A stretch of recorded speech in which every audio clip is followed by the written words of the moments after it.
আসসালামু আলাইকুম 10 minute knowledge ল্যাবের পক্ষ থেকে সকলকে স্বাগত। আজকে সাধারণ বিজ্ঞানের উপর গুরুত্বপূর্ণ প্রশ্নগুলো আমরা পড়ব।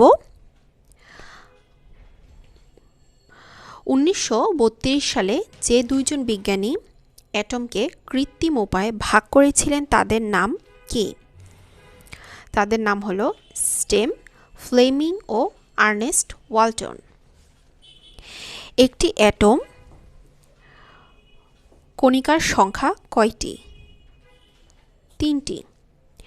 নিচের কোনটি মূল কণিকা? এটার উত্তর হবে 2টো।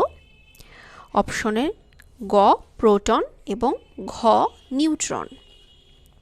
নিচের কোনটি মূল কণিকা? নিউট্রন। নিচের কোনটি মৌলিক কণিকা নয়? এটা হলো হাইড্রোজেন পরমাণু। একটি পারমাণবিক কণার কি আছে? ওজন আছে ও আয়তন আছে। ইলেকট্রন হচ্ছে পদার্থের অতি ক্ষুদ্র কণা। ইলেকট্রন কে আবিষ্কার করেন? ইলেকট্রন আবিষ্কার করেন থমসন। নিচের কোনটিতে ঋণাত্মক আধান থাকে?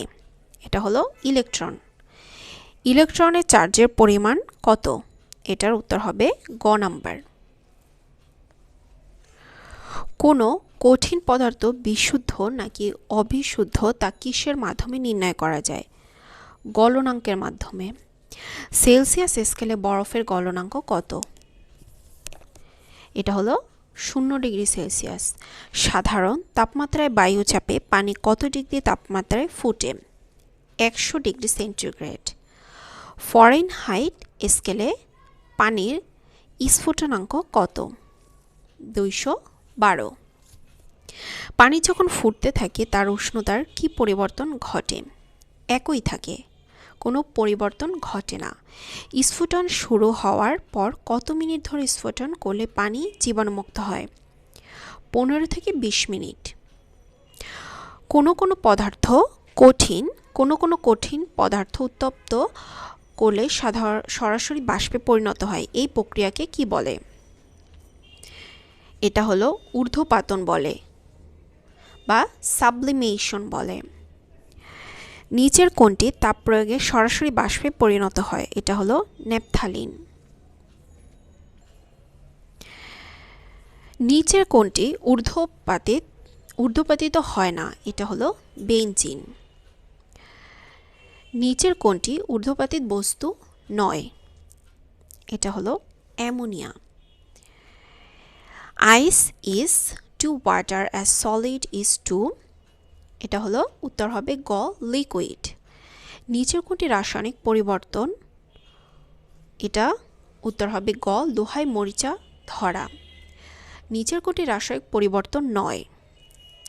বরফকে পানিতে পরিণত করা।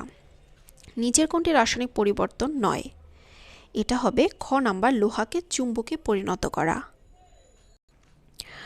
পরমাণু নামকরণ করেন কে? ডেমোক্রিটাস।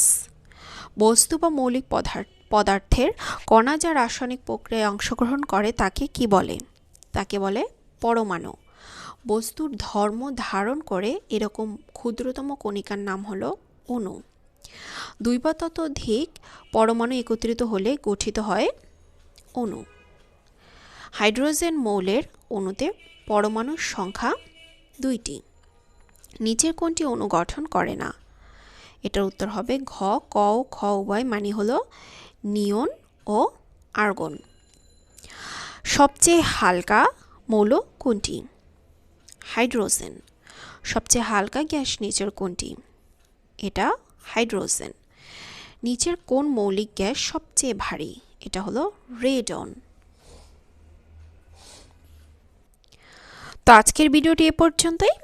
দেখা হবে নেক্সট ভিডিওতে।